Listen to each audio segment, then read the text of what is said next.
Good evening, everyone. Hi, everyone. Everybody.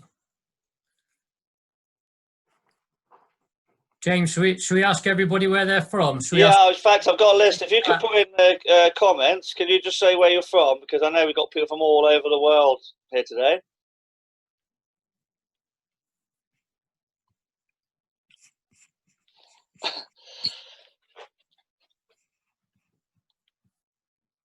Hi, this is Abdul Salam. I'm from the UK, from Bristol. Oh, hi there. Yeah. You can just post, that'd be good as well. Yeah, so Bill and Ricky, Paul, also, we're recording this, so we'll have a good look through later and see how far and wide you've all come from. Yeah, football clubs as well is good. Ashton Girls, that's good. Newbury, Rington. That's James Webb. Hi, James. Hi, James. I know that name and that face.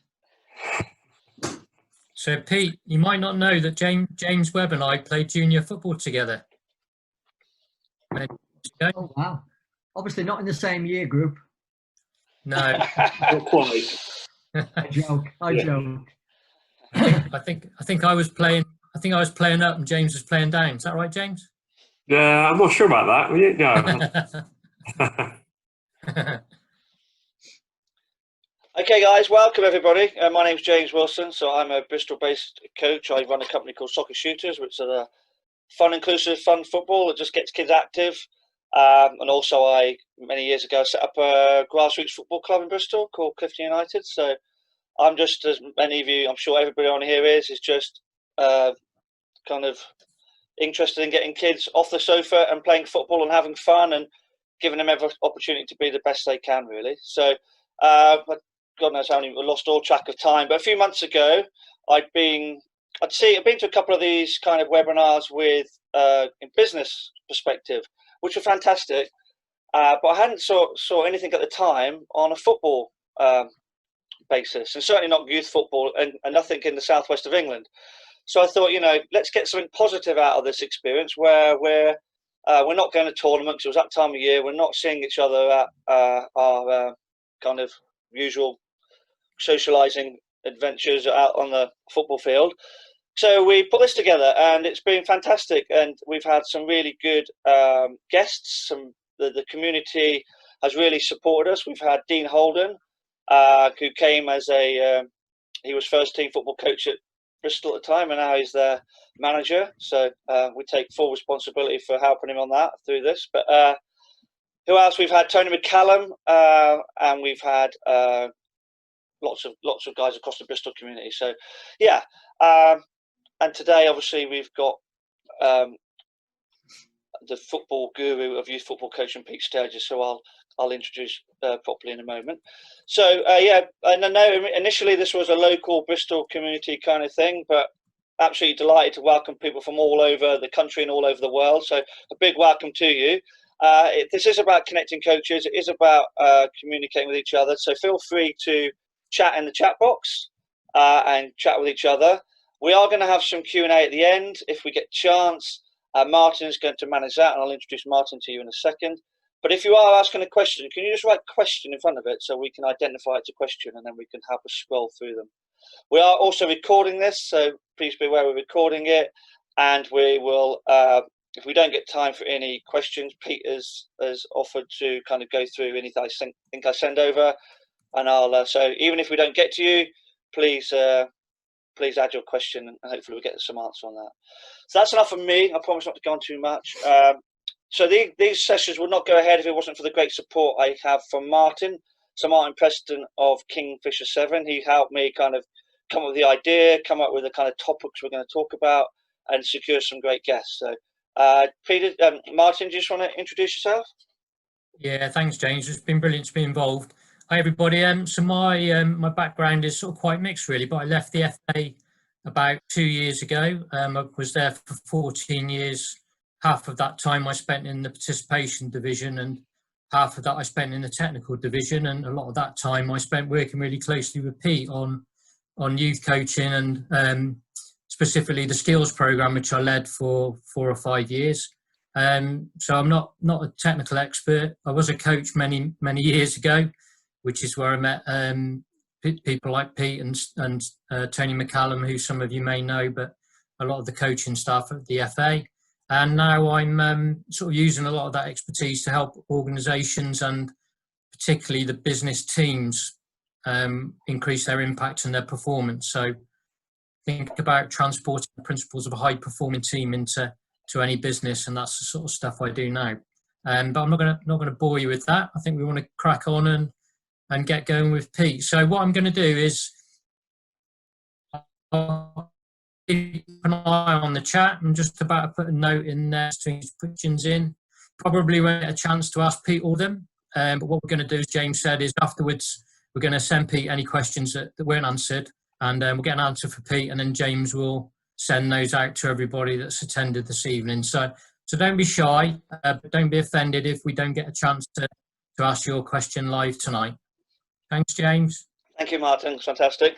So without further ado, so the first time I came across Pete was I did my youth award when it first came out. What was it, around 10 years ago?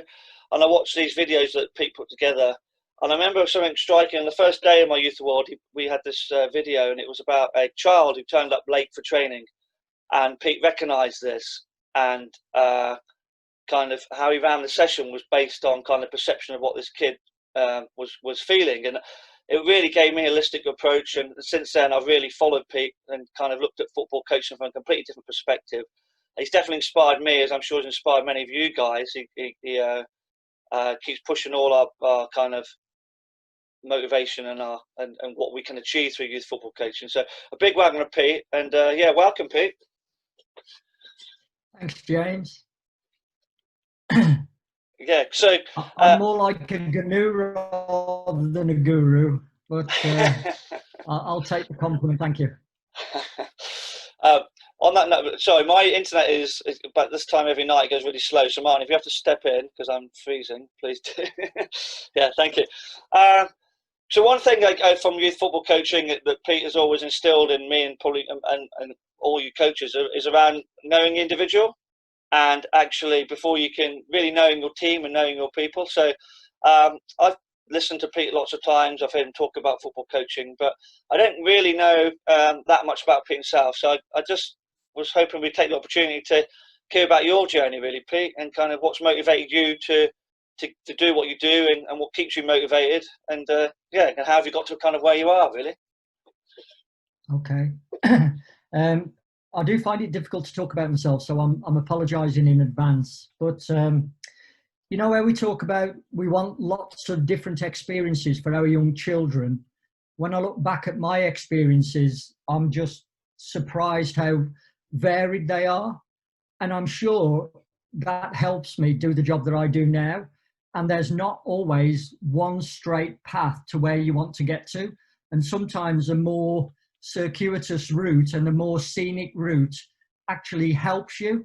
And I think it's the same with our players. I played non-league until I was 35, and then I became player coach at the club that I played for. My last club was Rushall Olympic. I think they're still going today, so I didn't damage them too much. But I became a player coach, and I suddenly, within a very short period of time, had to cope with being on the other side of the fence. And I was the one providing the activities, the sessions, the ideas, the advice to the players that literally weeks before I'd been playing with. And it was quite difficult. And I had a very steep learning curve. I was primary trained, so I did a university degree for primary education. Never taught in primary schools because I left university and went to work in further education, and I worked there for 8 years with 16 to 19-year-old. I'm going to call them children because most of them still were. And alongside that, I worked as a volunteer coach at my home club, and the I support, which is Walsall. I have a lot of coaches who email me and say,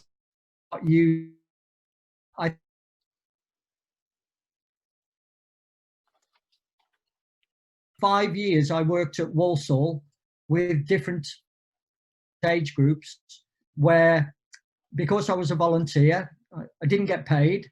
I bought my own balls, my own cones, all my own equipment, and the club felt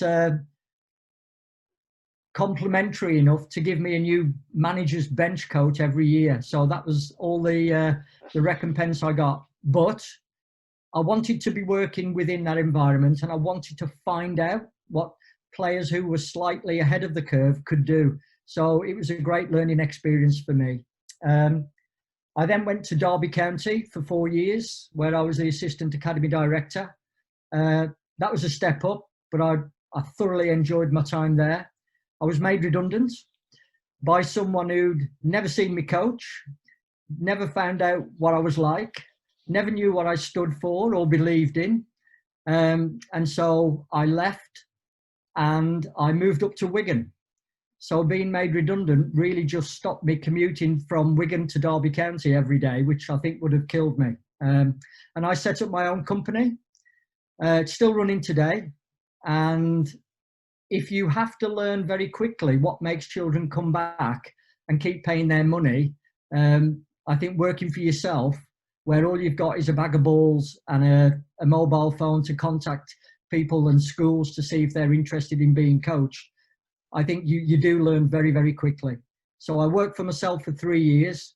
And as part of that, the development of that company, I devised a program for 3, 4 and 5 year olds.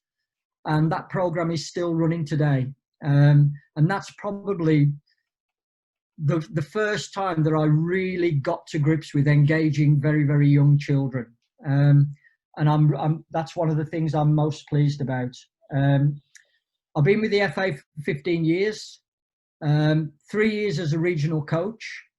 And during that time, I coached the England Deaf Futsal team for 2 years, taking them to world and European competitions, which again, completely out of my comfort zone. I knew some sign language, but that was all I knew. I had some great colleagues working with me, but that was a huge learning experiences. I then had 8 years with the England mainstream futsal team. And during that time, we developed the youth awards and all that led to the advanced youth awards. And now for the last 6 years, I've been working on the England DNA and what we can do within grassroots and across the game to support the England senior team to try and help us win, those big tournaments, which we haven't won for, I think it's 54 years now. So that's me. Sorry if I've bored everybody and you've all switched off. Sorry. No, not at all. Fascinating. Thank you, Peter. Just in terms of, obviously there's a lot of change at the moment, and it's hard, it's hard to see some of the positives from it. But what do you see? What's your vision for youth coaching in England? So I guess your vision hasn't changed. So what's your, what's the end game still for you in terms of youth football coaching? Yeah, there's two agendas really, and I hope that shines through in the DNA work that we're doing. We've got an agenda that's a wider agenda about giving young children a really positive and memorable first experience if they choose football or to be coached or to be involved in sport. And that is so that they stick with staying fit, healthy and active for the rest of their lives. Because us as coaches in the foundation phase, we get the children right at the start, we can have a huge influence on their attitudes and dispositions for later life. So I think we've got a huge agenda about engaging children in general in sport and being physically active. The other agenda is to help every child reach their true potential. And for some of those, it will mean going on and getting a professional contract and even playing for England. So I think we have to adopt an approach that helps us meet both of those agendas. And when you're working in the foundation phase, I think we can do that. do you think a successful England team at the elite level will be an indication that we're doing that then? It won't be a direct correlation. There are always so many things that can interact to either support the notion that, you know, if you get it right in the foundation phase, you'll get it right with the England seniors. But I have seen a trend in the type of player that this country is now producing. And some of those are both playing in the Premier League and also playing for England. So I'm not saying it's down to me or the England DNA, but there is something happening with the landscape and the way that we are coaching and dealing with our youngest and most talented footballers. So I think that's really encouraging and positive for the future. So it's almost like so you almost have like two. Do you have KPIs at the FA? Do you have things that tangible sign-offs at that youth level? Regarding number of players that progress or things like that? Yeah. My remit is broader than that. My remit is about the levels of engagement, the levels of influence and the spheres of influence, and really trying to have a bigger impact on more and more people so that we really challenge and prod and poke at the current culture around youth football in an attempt to improve it for all the children that are involved. I really don't like saying, or how many CPD events have you done, Pete, or how many coaches have got the level 1, because that to me doesn't really indicate change. No. Martin, anything to add on that and your experience? It's really interesting. So I worked really closely with Pete for 5 or 6 years, and I think there was already sort of youth coaching was evolving, but it's really been Pete's sort of ideas and passion and expertise that drove that. Some of it actually started with Sir Trevor Brooking, who I think there was a concern that you get some amazing coaches in the foundation phase working with young players, but back then, if you wanted to get your qualifications and get your A licence, you actually moved away from working with young players. And, you know, and it's that very early phase when young children need brilliant, inspirational and amazing coaches. So I think part of the journey that I've seen is maybe sort of more importance being put on youth coaching and more credibility being put on youth coaching. And, you know, I think Pete's massively inspired that. Yeah, absolutely. Yeah. And so just going back, I don't know if you said it was 4 or 5 years you worked in England DNA, Pete, but in the time, and obviously there's still time to go on it, what's been the biggest challenge you faced, and what do you see as a potential challenge or a big challenge? Yeah. So what have you had to overcome? Who have you had to persuade? What's been the big challenge for you?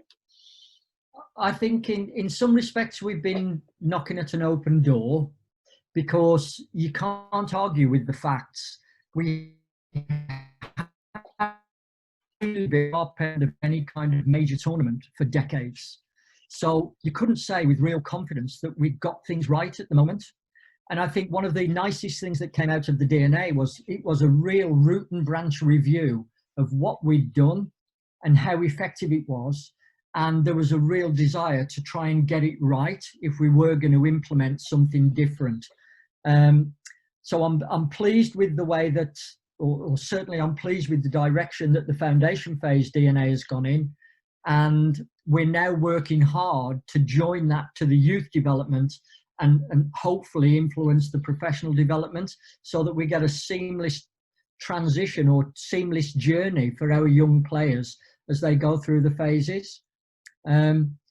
So I think we've had lots of success. The biggest challenge was changing the culture or challenging the culture around the coaching of our youngest children, where it was seen as quite acceptable for coaches to just tell kids to boot the ball and not really take any care about it, or not try to develop some of the strategy as well as boot the ball. And I think challenging that has been one of the biggest things that I found. I really love the challenge because I like the confrontation, because I think I'm right, and I think it's right for the children. And I think when you're in that position, then you're willing to go into battle and take on, you know, the thousands of coaches who either don't believe it, are not willing to support it, or even consider it.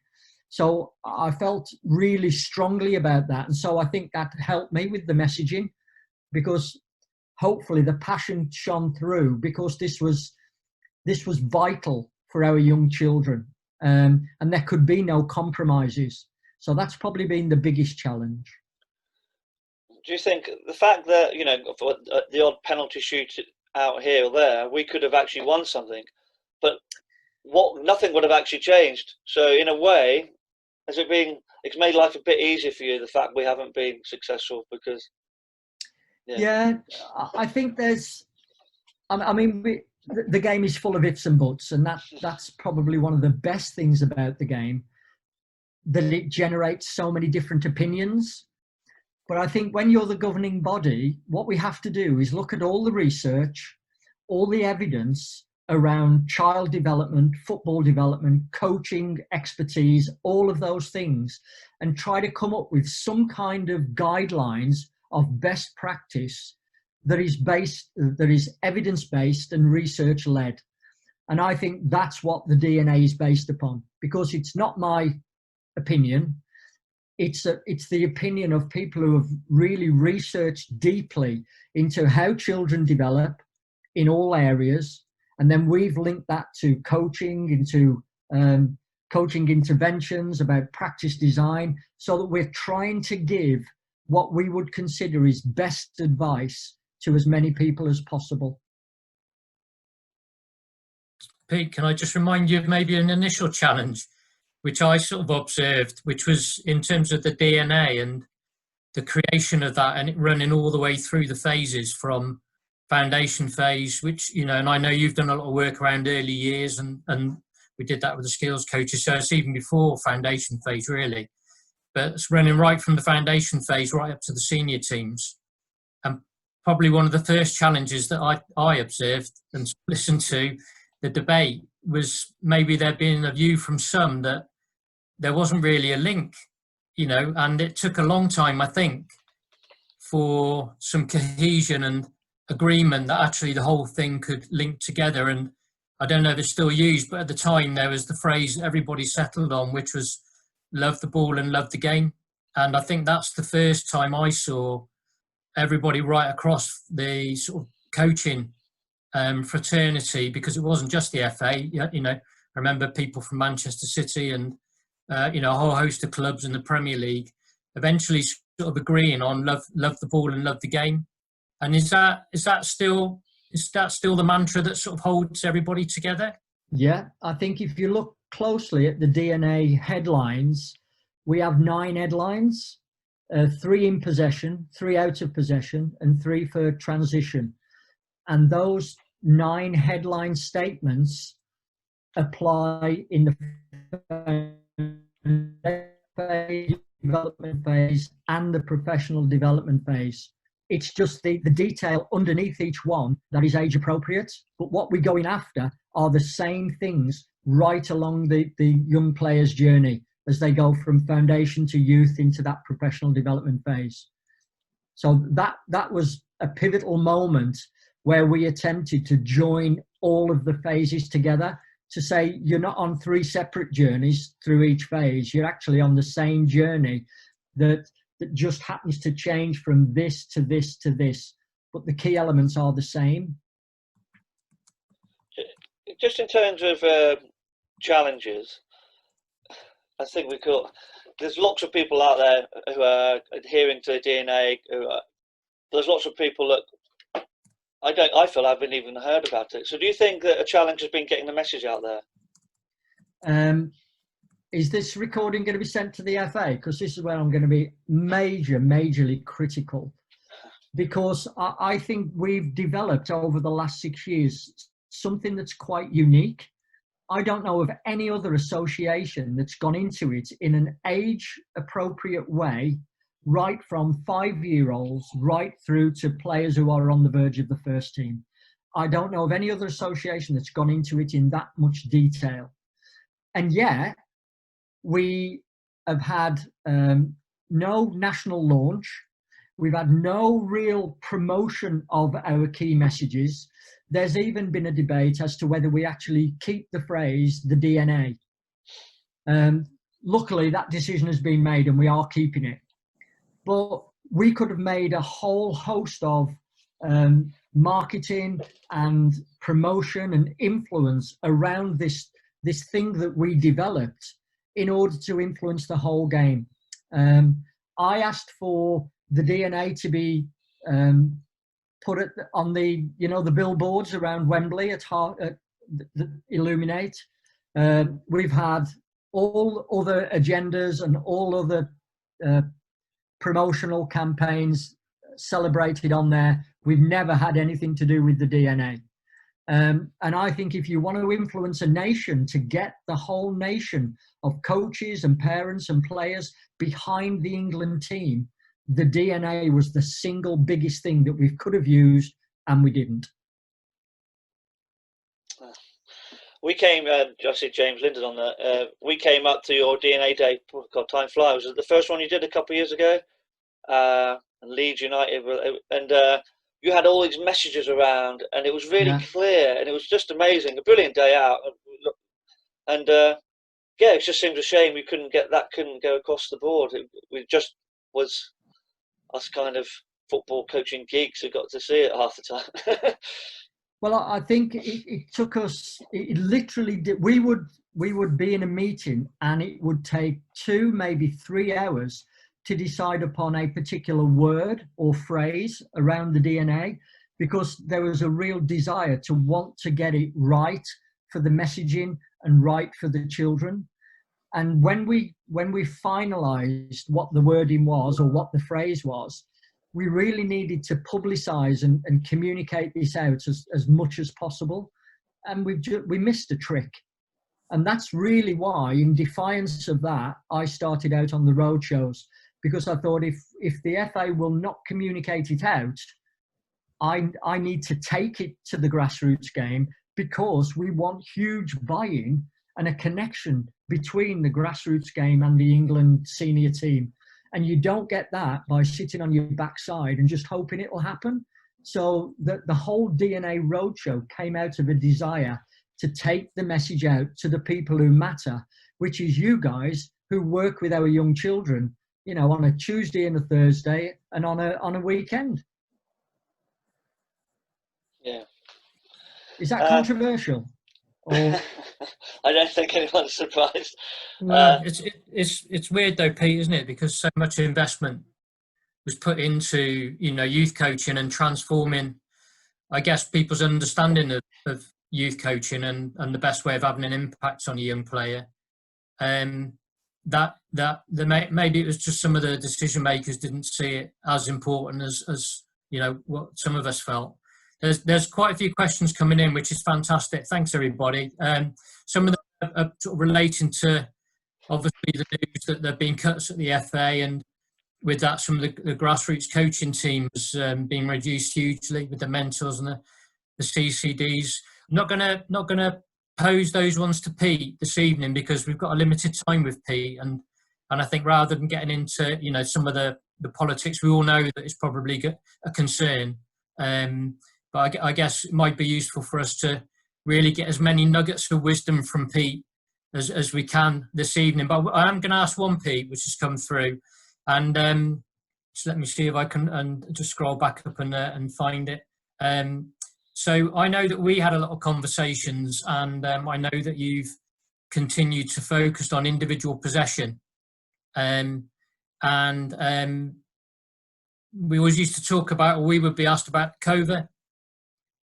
I guess from a grassroots coach's point of view, if you look at Cova and that focus on individual sort of ability and possession, there could be some really useful stuff in there, but I don't know, how you sort of see that and how that fits into what you're doing. So that might be an interesting one to answer now for everybody, just to try and give them a bit of clarity around your thoughts on that.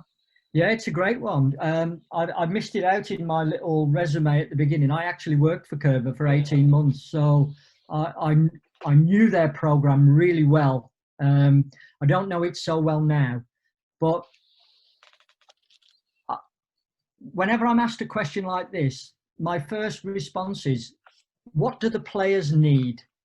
And if the players need isolated practice where we're reducing the pressure, we're reducing the intensity, and the players need reduced opposition, then the Curva program is a great starting place because it really focuses on the technical ability of the young players. My biggest issue with it was not with the program, but with coaches who kept doing it when the players needed the next bit, which was to introduce some kind of opposition so that there was the skill became a reaction to the situation that they were in, not a choreographed move. And I think if you look at the players, as soon as they need some opposition, then that gives them the opportunity to try out those Curva moves in more of a realistic situation. The issue I had, players needed the next bit, but coaches were keeping them on these isolated practices for too long.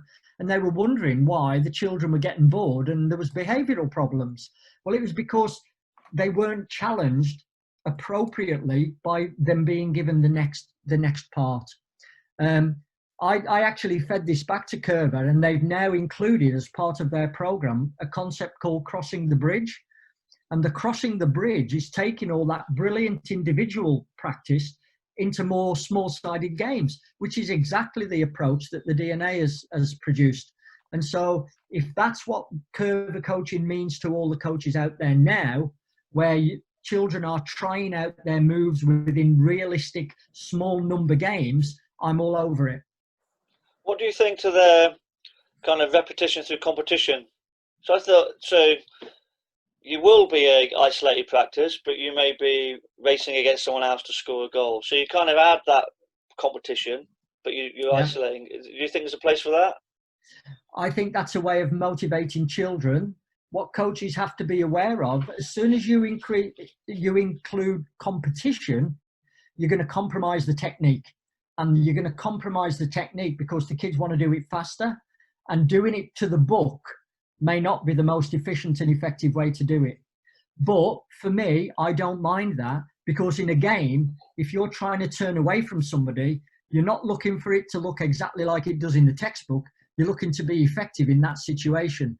So I don't mind those moves and those twists and turns being compromised by competition, because again, that replicates the kind of pressure and intensity that you might face in a game. Yeah. Thanks, Pete.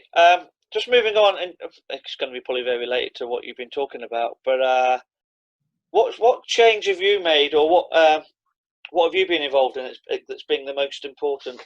So obviously you've talked about all those different things. Is it the DNA? Is that being your? If you had a legacy and you said this is my legacy, what would it be? It's a picture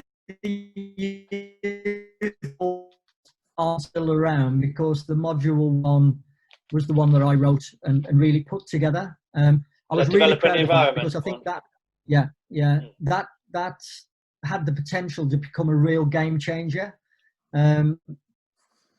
After a number of years, it was obviously absorbed into the level 1 and level 2 qualification, but I don't think those two qualifications ever did it justice. So if it was still in its current form and brought up to date, I think I'd be really proud of that.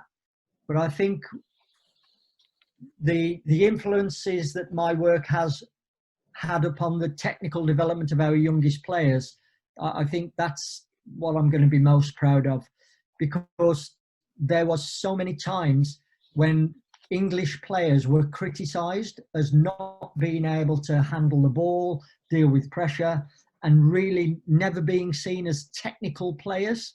I think that's changing now, and I'm hoping we're only scratching the surface and it's going to get so much better. I'm just going to come in with a question, Pete, which I think follows on really nicely from that. So Ben Shell has asked a question: what would success look like for a grassroots coach for you?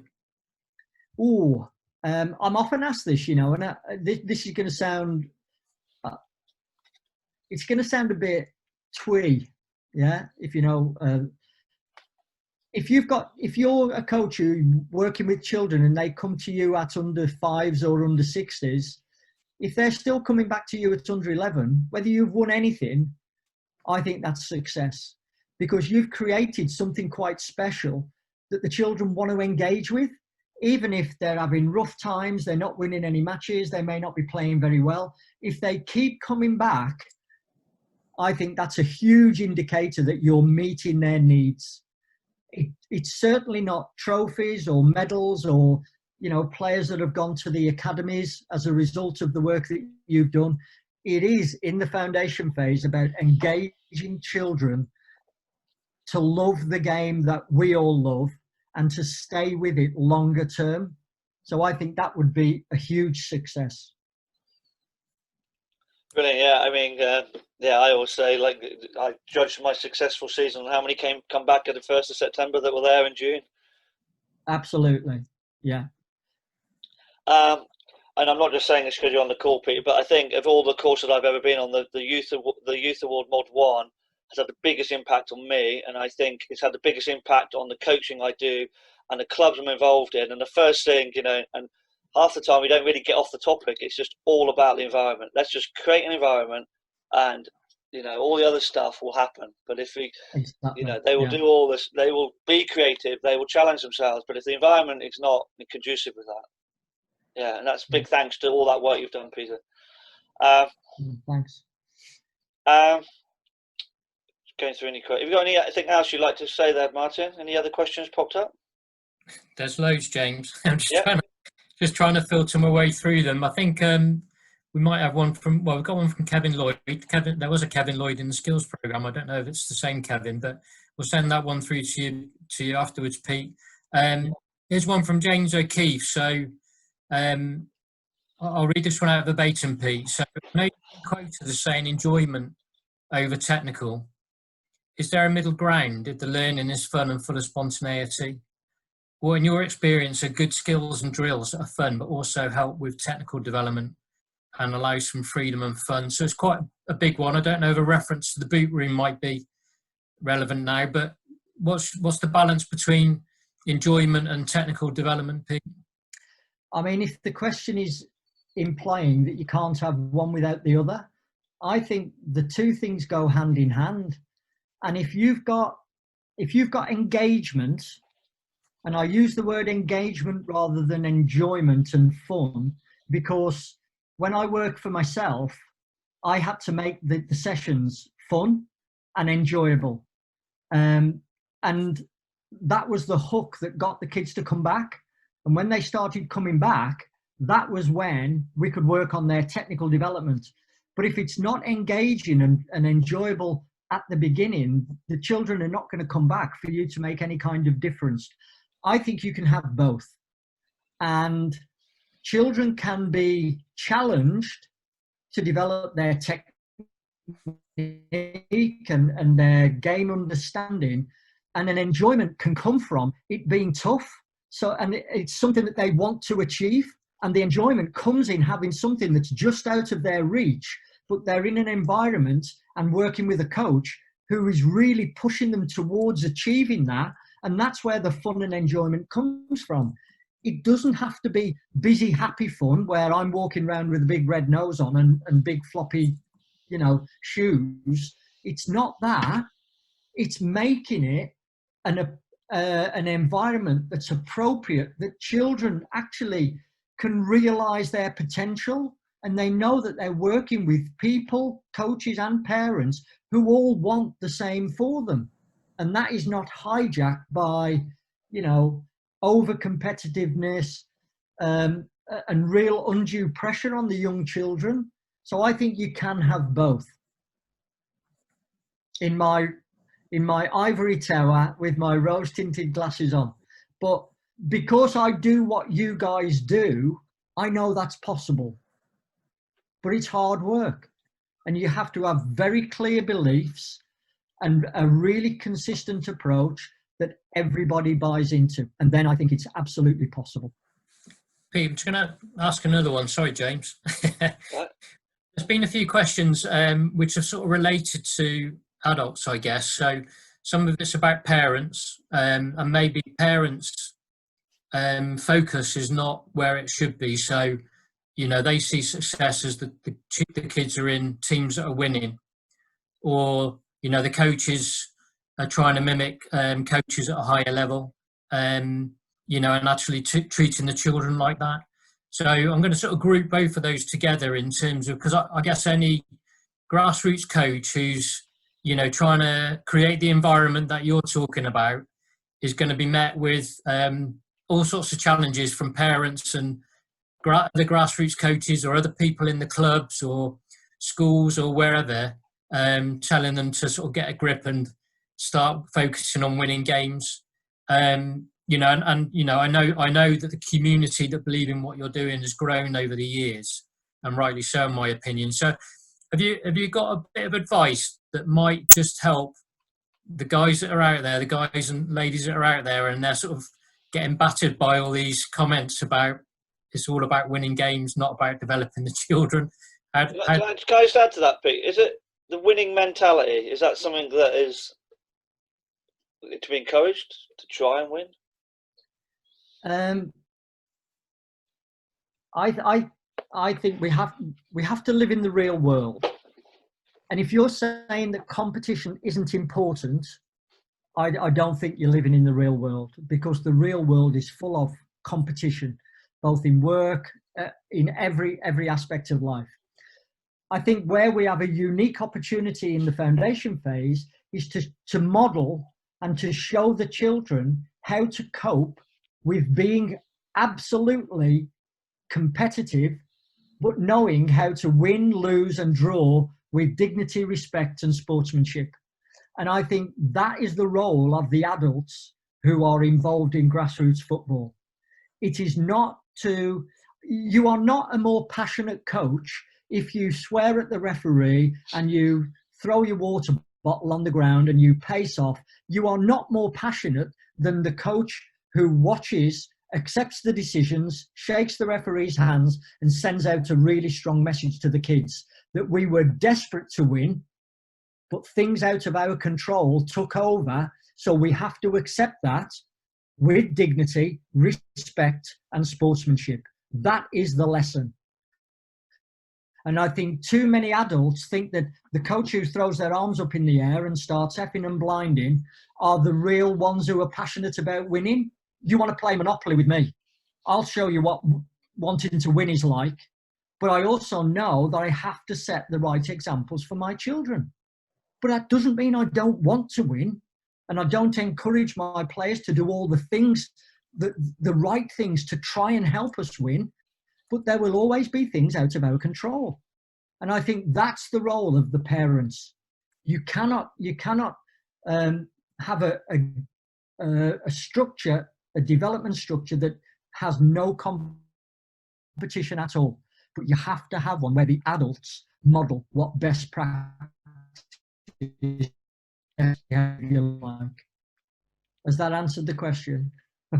Yeah, there's some I great. felt as though I was sitting on the fence. There's some great points from some of the guys talking about role modelling and really setting out what the environment should be and why. And we did the same thing in the skills program. We had sessions for invitation only, and what we did was we sat down with the parents first and explained how the coaches were going to work with the children. We didn't say the children were gifted or talented. We just said we thought they were ready for their next challenge. Yeah, we completely blew any of the parents' perception that this was the first step to the Premier League, and we just said this is how we're going to do it here. So you're more than welcome to stay, and you're more than welcome to go somewhere else that you may think meets your needs better. And I think the more you can do that and just set out your vision and your reasons why, you will, the people that believe in that will gravitate towards you, and the people that don't, will look elsewhere, unfortunately. Yeah. There was a question earlier, Martin, about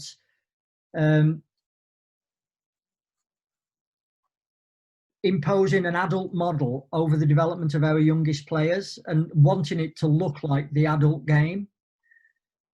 I think I'm challenging at the moment this idea of we start our youngest players off with 5v5. I think there are formats that should be played before 5v5. So I'm advocating 2v2 at under 5s and under 6s, 3v3 at under 7s and 8s, and then 5v5 at under 9s. All of the 2v2 and 3v3 formats will be played within a particular environment that is absolutely about development and about praise and encouragement and positive feedback. There's been some opposition in people saying, but that's not the real game. My answer is, and you need to help me with this, coaches, it's the real game for 5, 6 and 7-year-old children. That is their real game. 11v11 is not their real game. It's the end point, and we want to help them get there and be the best player they can be at that format.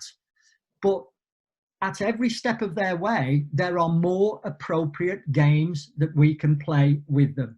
The 11v11 is not the be-all and end-all. It's important, but the steps that we take our players on and the journey we take them on needs to be appropriate for where the children are. And on the precedents, Again, are the Belgians I'm doing not it, sitting on Pete? the fence on that one. Are the Belgians, is it something they're doing are they doing 2v2s in Belgium? Is that what you said before? Yeah, there's another question from Paul Saffer. Hi, Paul. About other associations, Okay. like Spain and other European countries. We've looked particularly at Scandinavia and also at the Belgian Federation. In fact, we've got Chris van der Hagen from the Belgian FA coming to present on our Advanced Youth Award in 2 weeks' time. They've adopted a smaller format approach at the very young end. And it seems almost incredulous that we still start our children off at 5v5, and yet we're recruiting younger and younger. There is a lot of development that can take place and a lot of enjoyment that can take place at under 5s and under 6s, but not if we're playing an inappropriate format within an inappropriate environment. And so we are looking particularly at what's happening in other countries. We had the Brazilian Federation on for a number of Zoom calls or Teams calls over this shutdown. And if you're a coach in Brazil, the majority of them start off coaching futsal. It's only later on in their coaching career that they would convert to football. So what they take with them to football is a huge number of years of experience of working with smaller numbers. So in futsal, the coaches really get to understand 1v1 work, 2v2 work, 3v3 work, 2v1, 3v2 work, and they take all of that knowledge and apply it to the 11v11 game. Because the 11v11 game is made up of small number formats. So you never play 11v11 because the player on the ball normally has a passing option and a supporting option.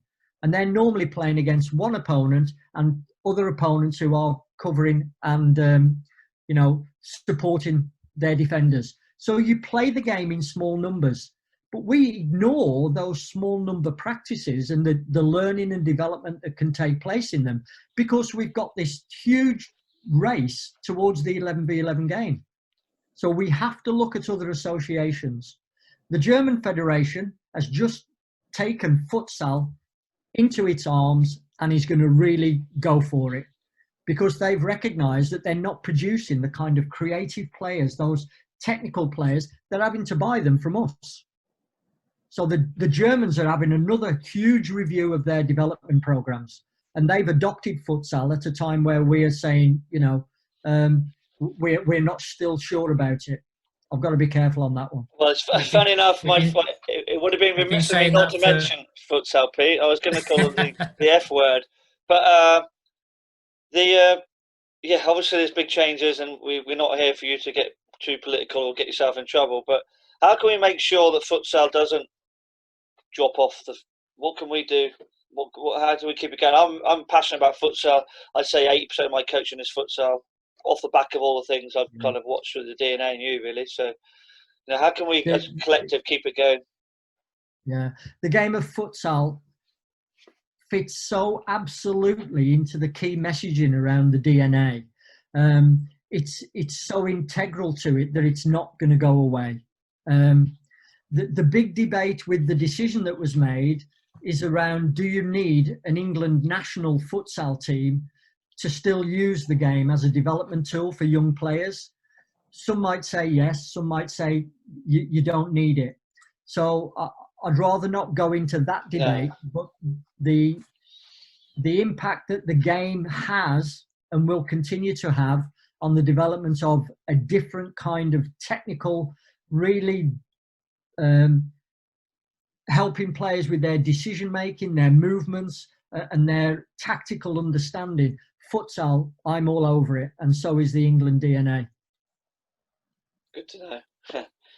But we are running out of time. But one thing we always ask on these is your top tip. So there's, you can give, if you can get more than one in. But what's the one thing us coaches should do? What's your biggest tip to football coaching or coaches? Well, it's really difficult to mention one. Well, you don't have to mention one, but if you can. If I talk about session design, I'll go talk about session design. If you've got your ideas down, I want you to read through it and then ask yourself this question. If I was a child playing in this game, would I enjoy it? Would I have a chance to have fun? Would I have a chance to improve my skills and be creative? And would I have a chance to score a goal? And if the answer to any of those is no, change the session.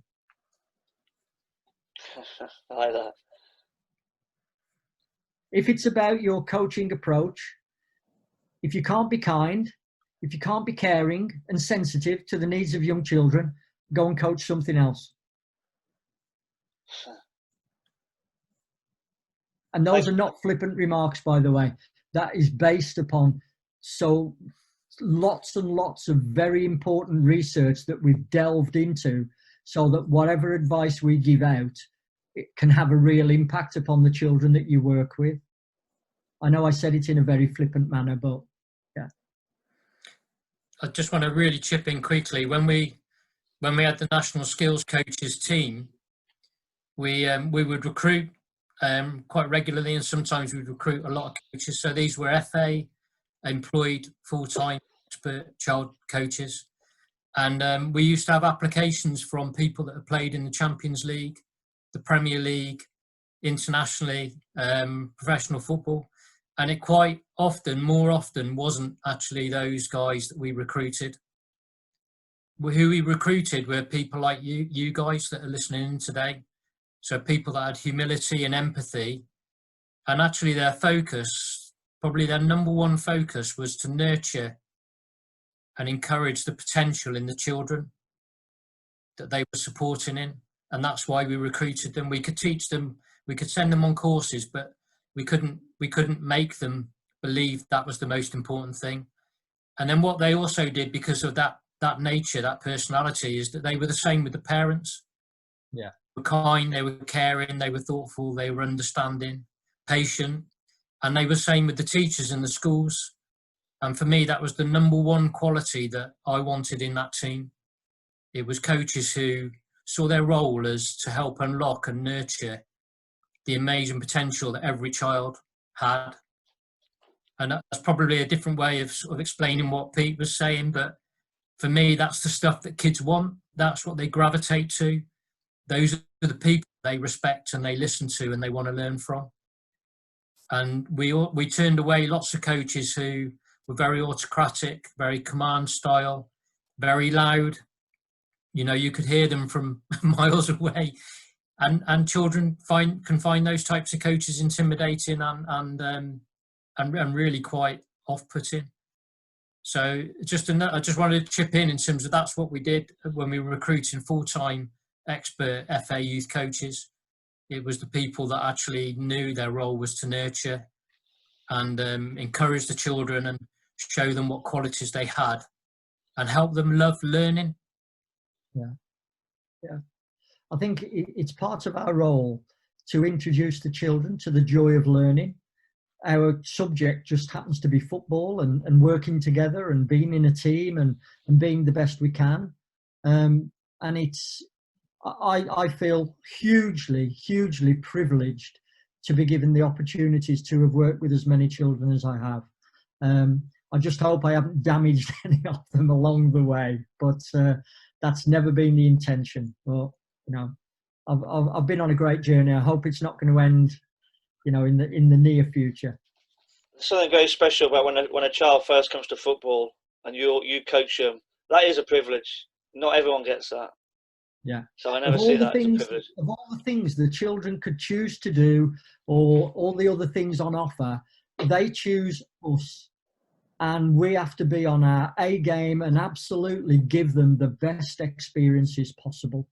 And if we can do that, hand on heart, I think, you know, you'll have attempted to do an absolutely brilliant job. Well, thank you, Peter. I mean, I can't think of a better way to spend an hour online talking about football. So thank you as ever. Is there anything else you're burning to tell us? I know we've taken out an hour of your precious evening. So anything else you'd like to add?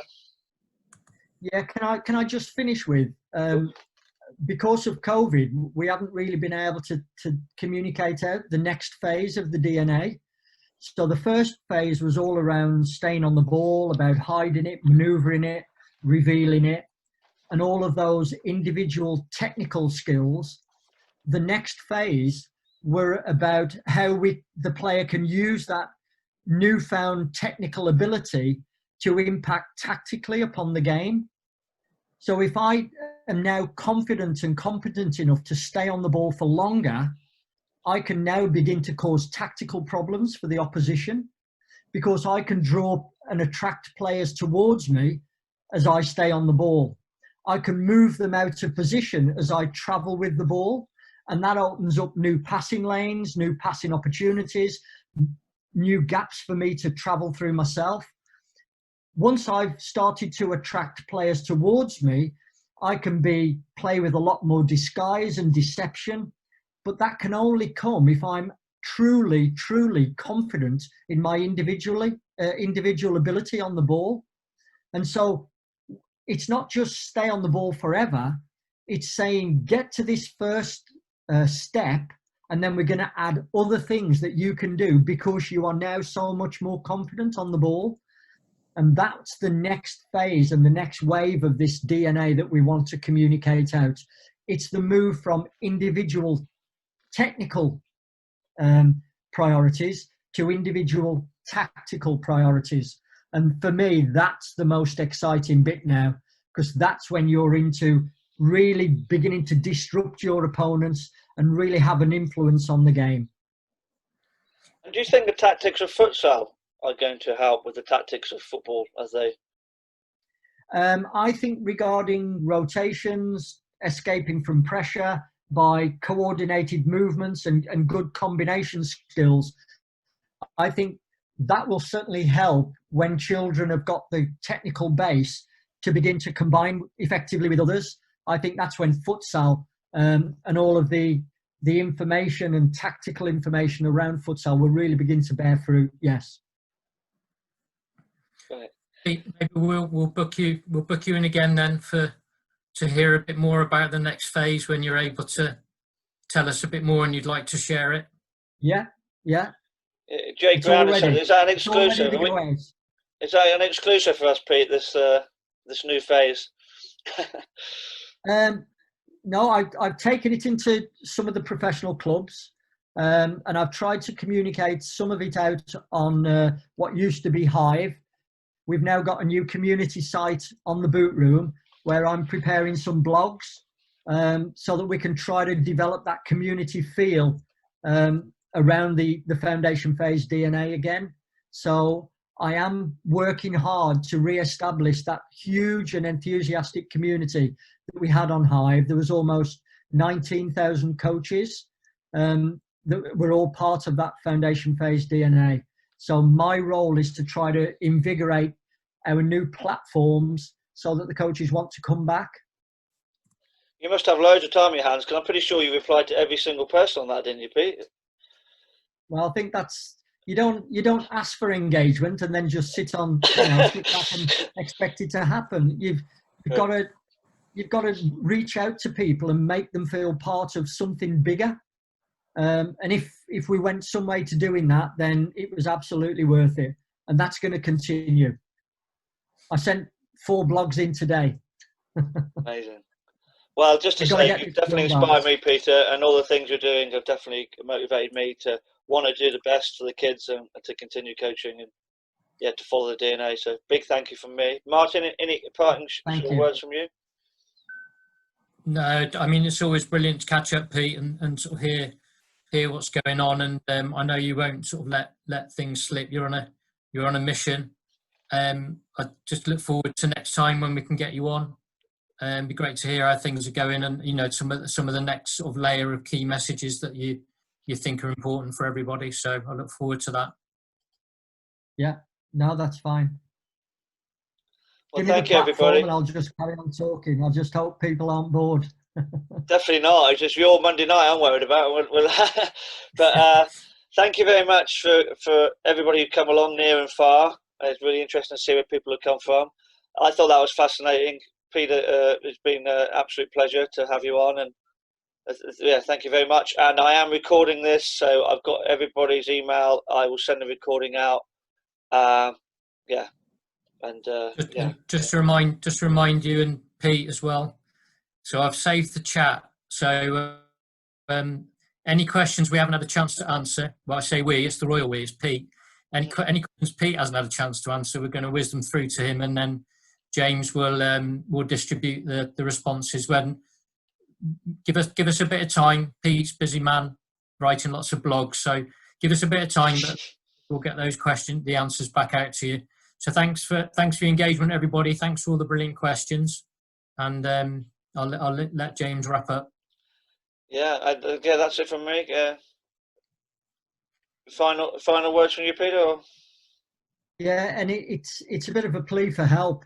If we are going to re-establish this community of foundation phase coaches who are so passionate about, wanting to do right by our children, if you begin to engage with the blogs that are on the community site, that's part of the Boot Room new digital platform, that is the way that we can communicate directly with each other and support each other and share ideas and share our passion for what we all do.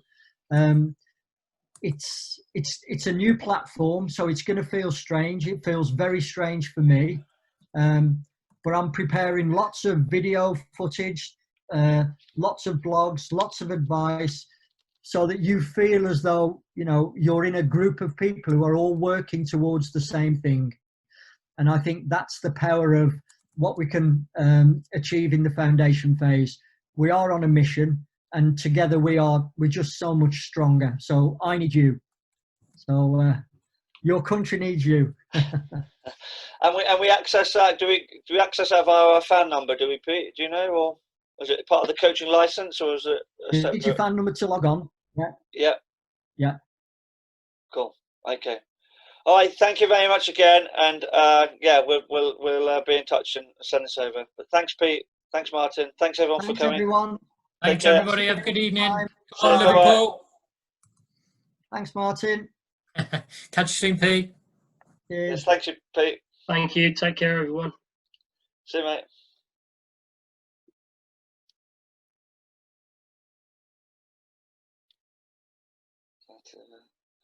Do you wait there, Martin? We might be the last two.